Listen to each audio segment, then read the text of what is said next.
Salam alaikum, bonjour, j'espère que vous allez bien, j'espère que tout le monde va bien chez vous et autour de vous. Allahumma salli wa sallam barak ala Sayyidina Muhammad wa ala alihi wa sahbihi ajma'in. Gâteau sans cuisson.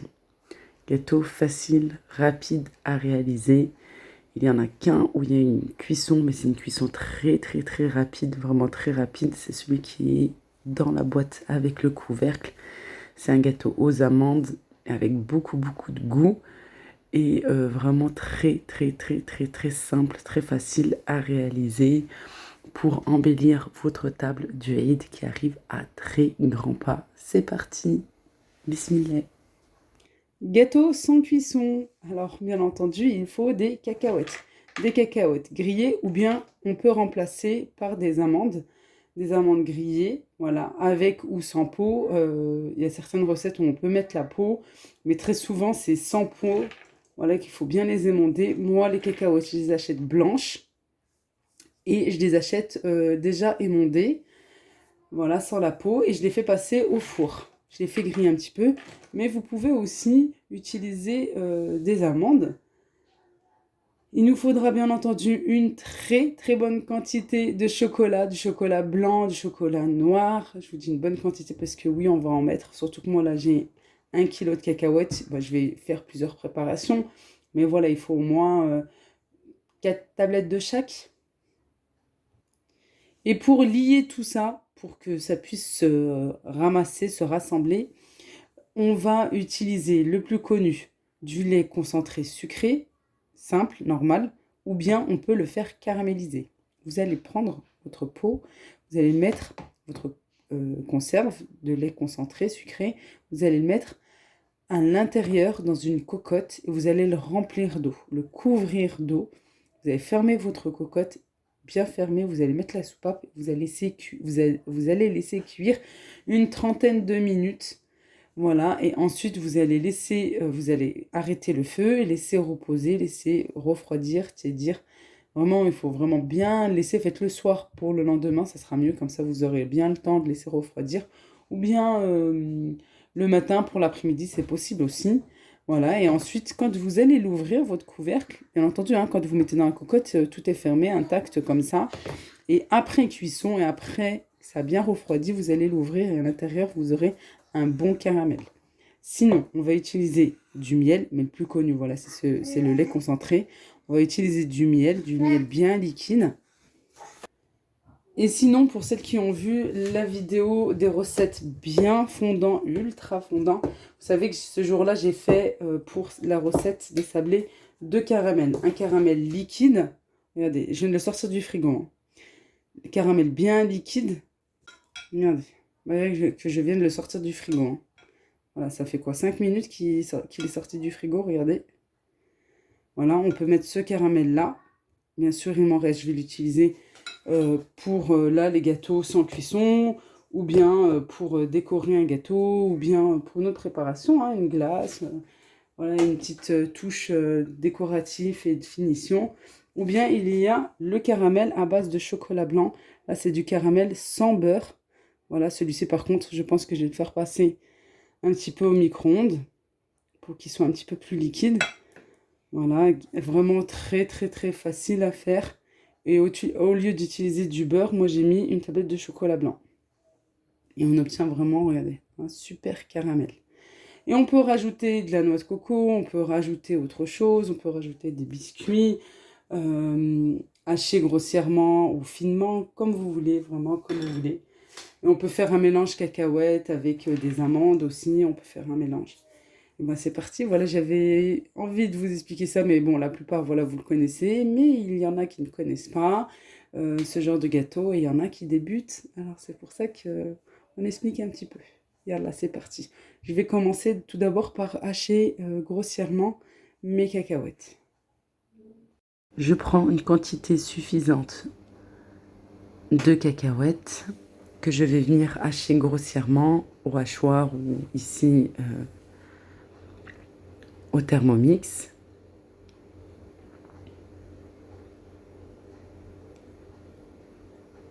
Ensuite, je vais faire de même avec des biscuits secs. Là, j'ai pris des petits beurres tout simples. Sinon, vous pouvez prendre des palets bretons. Vous pouvez prendre des biscuits secs avec de la noix de coco aussi, pourquoi pas. Je vais rajouter petit à petit le caramel. Je viens bien mélanger jusqu'à ce que la pâte se rassemble.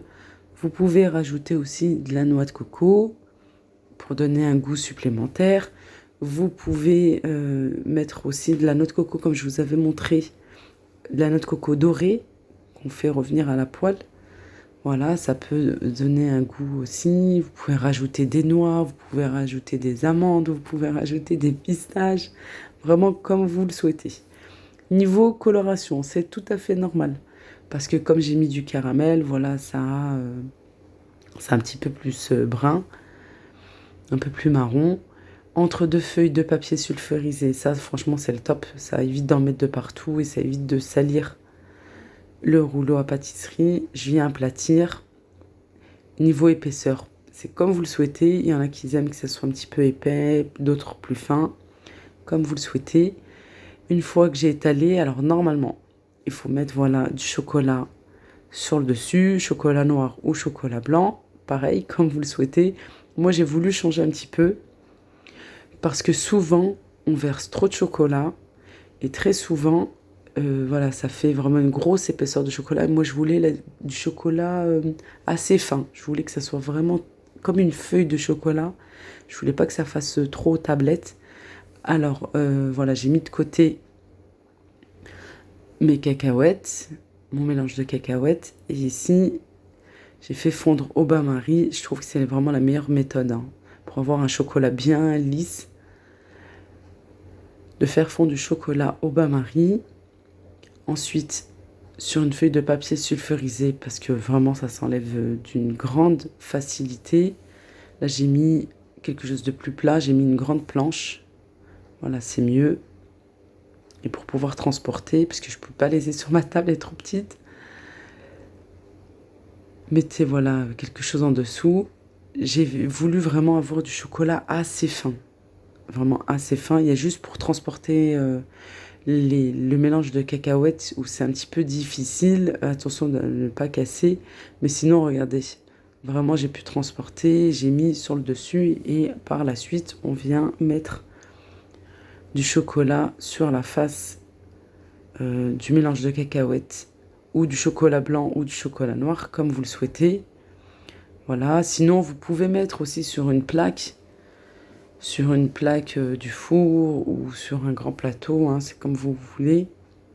Moi je préfère sur une planche, je trouve que c'est mieux, même pour la découpe. Sinon il peut avoir un petit peu de casse.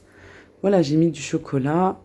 Je vais faire ma petite déco avec le chocolat blanc. Pareil, j'ai fait fondre du chocolat blanc au bain-marie pour qu'il soit bien liquide et bien lisse.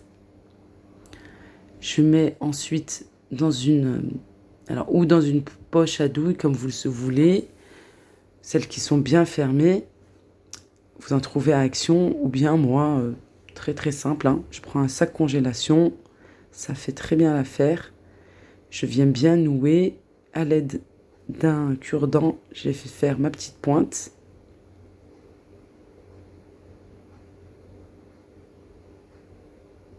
Voilà. On regarde si le chocolat sort bien ou pas, pour pas avoir de surprise. Sinon, on refait une petite pointe, mais attention, une petite, Voilà. Et je vais venir faire des lignes de chocolat.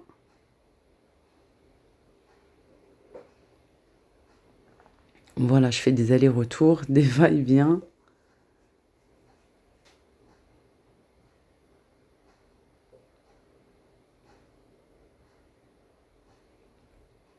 Ensuite, je prends mon cure-dent et de l'autre sens,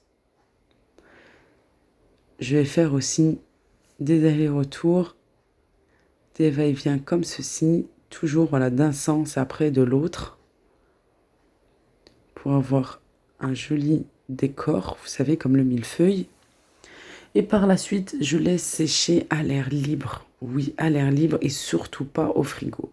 C'est l'erreur que tout le monde fait. Souvent, là, on met dans le frigo pour que ça fige plus vite. Et ensuite, à la découpe, il y a énormément de casse. Je laisse, c'est pour ça que j'ai mis une grande planche pour pouvoir transporter. Je mets à l'abri d'une source de chaleur, surtout, voilà, pas à côté d'une plaque de cuisson, pas à côté du four et surtout pas, voilà, avec les beaux jours là qui arrivent, surtout pas à côté d'une fenêtre.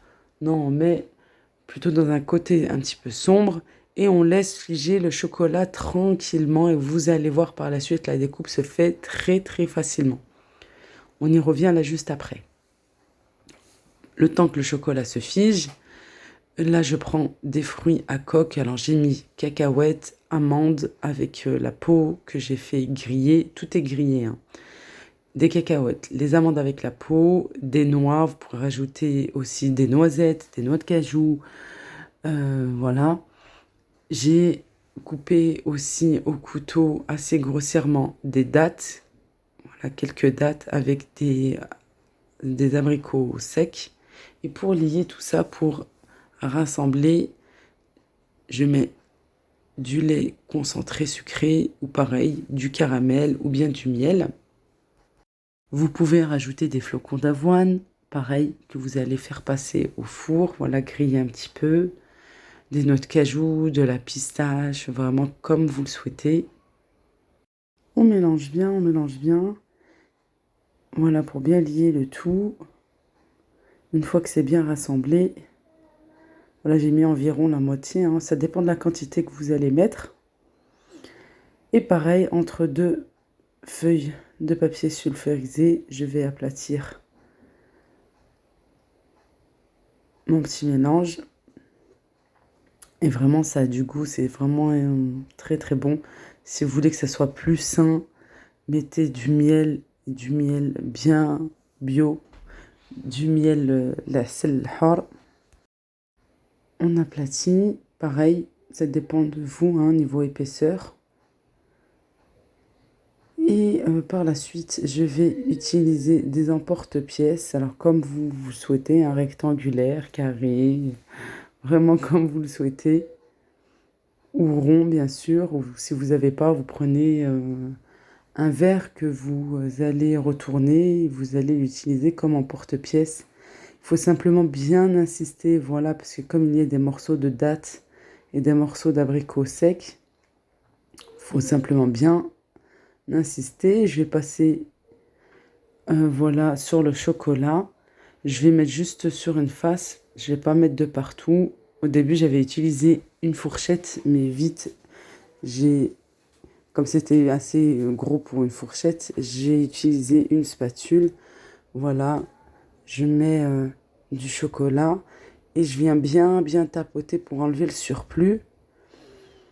Voilà, c'est important d'utiliser une spatule avec des ouvertures, hein, voilà, comme ça, comme une grande fourchette en fait, pour pouvoir enlever le surplus de chocolat. Et ensuite, je pose sur une feuille de papier sulfurisé. Là, j'avais pas la place pour vous montrer, voilà, pour m'étaler de partout. Mais vraiment, il faut mettre sur sur une feuille de papier sulfurisé. J'y arrive. Comme ça, voilà. Une fois que c'est bien sec, bah, ça s'enlève vraiment d'une grande facilité. Je sais pas vous, mais moi, à chaque fois, je fais des gâteaux avec du chocolat. Vraiment, j'en mets de partout. Et je vais faire de même avec du chocolat blanc, ou vous pouvez laisser tel quel, ou bien vous pouvez même, pourquoi pas, faire des petites boules et mettre dans du chocolat, ou mettre, comme j'ai fait pour certains, avec mon chocolat fondu qui est dans mon sac congélation, faire des petits traits. Regardez la découpe. Vous allez voir, vous allez minimiser de la casse, vraiment minimiser de la casse. Vous prenez un couteau bien tranchant. Encore une fois, je ne l'ai pas mis au frigo, mais même pas une seule seconde. Vous pouvez mettre au frigo, sauf que vous allez pouvoir découper votre gâteau une fois que votre chocolat aura un petit peu, pas fondu, mais qui sera un petit peu mou. Alors il va falloir attendre un petit peu. Voilà, c'est vrai qu'au frigo, ça va beaucoup plus vite parce que votre chocolat va vite prendre, va vite figer. Et à ce moment-là, vous pourrez couper vos gâteaux. Mais si vous mettez une fine couche de chocolat à l'air libre, ça fiche très très vite. Et ensuite, vous pouvez couper vos gâteaux tranquillement. Et comme je vous dis, vraiment, vous aurez moins de casse. Si j'insiste sur ça, c'est que j'en ai fait déjà l'expérience. Voilà, franchement, je vous déconseille de le mettre au frigo. Je vous déconseille de mettre sur une plaque du four. Plutôt de mettre quelque chose de plat. Comme ça vous facilite, surtout pour les débutantes. Ça ira beaucoup plus vite et ça sera beaucoup mieux pour vous. Bien sûr qu'il va avoir des restes, bien sûr qu'il va avoir... Il faut couper de toute façon tout ce qui va autour pour avoir des gâteaux euh, jolis, pour avoir une jolie découpe. Voilà, ça c'est obligé, mais bon, ça vous mettez dans une petite boîte à part et vous allez voir les enfants en raffolent. C'est ce que je fais tout le temps. Je fais une petite boîte pour mes enfants, pour mes neveux. Je leur donne les petits restes qui est sur le côté. Oui, on ne jette pas, hein. Et les enfants, franchement, en raffolent. Et regardez, ça se coupe vraiment très facilement. Et vous avez un joli gâteau bien bien net. Ensuite, tout à l'heure, je vous disais, voilà, gâteau avec une petite cuisson, gâteau aux amandes. C'est de la farce qui me restait, des cornes de gazelle, des gâteaux aux amandes. Voilà, pour ne pas jeter la farce. Parce qu'il était tard ce jour-là, quand je faisais les cornes de gazelle. J'avais qu'une envie, vraiment, c'est de terminer. C'est assez simple, mais ça prend un petit peu du temps. Alors je me suis dit, qu'est-ce que je peux faire avec la farce qui me reste? Et bien tout simplement, on va faire un boudin. Voilà. Vous retrouverez les ingrédients, plutôt le lien de la vidéo en barre de description. C'est tout simplement une quantité d'amandes en poudre, des amandes blanches, avec la moitié de la quantité en sucre, par exemple 100 g de poudre d'amande blanche, on met 50 g de sucre, un petit peu de beurre, du beurre bien mou ou du beurre fondu, et un petit peu d'eau de fleur d'oranger pour ramasser. Je forme mon boudin, je mets tout autour du blanc d'œuf et je mets des graines de sésame bien blanches. Avec le dos d'un couteau, je vais venir faire un creux. Et ensuite, on va venir enfourner. J'avais mis 150 degrés pendant 7 à 8 minutes. Vraiment, c'est très très vite. C'est très rapide. C'est juste pour bien figer les amandes. Voilà, et puis il faut que ça reste blanc. Et n'oublions pas, c'est voilà, de la poudre d'amande, hein. Voilà, ça va vraiment très très vite. Il faut simplement faire dorer très légèrement. Bon, là, il y a eu un petit peu de casse au milieu. Quand j'ai transporté, je pensais que ça allait voilà, être facile, mais mes mains étaient mal positionnées, on va dire. Par la suite, pour une petite déco, je rajoute du chocolat blanc et des petites pointes de chocolat, du chocolat noir, pardon, et du chocolat blanc. Vous pouvez faire l'inverse, mais c'est vrai que le fond de chocolat noir, c'est mieux au niveau visuel par rapport aux couleurs. Et puis, vous pouvez rajouter des pétales de rose séchés ou bien de la pistache aussi, concassée grossièrement. Vous mettez vraiment comme vous voulez, voilà. Une fois que c'est mis dans des petites caissettes, dans des petites boîtes, dans du tulle aussi, c'est sûr que ben, ça embellit, c'est beaucoup plus joli. Je vous les conseille. Voilà, vraiment, ça c'est un incontournable, un indispensable de ma table de Eid, des gâteaux sans cuisson. Voilà, la vidéo arrive à sa fin. J'espère qu'elle vous a plu. N'oubliez pas de liker si c'est le cas. N'oubliez pas de vous abonner, oui, tout de suite, avant d'oublier. Comme ça, vous recevrez toutes les notifications de toutes mes chaînes et d'activer surtout la cloche. Je vous fais de gros bisous. Prenez bien soin de vous. À très vite, Inch'Allah. Slama.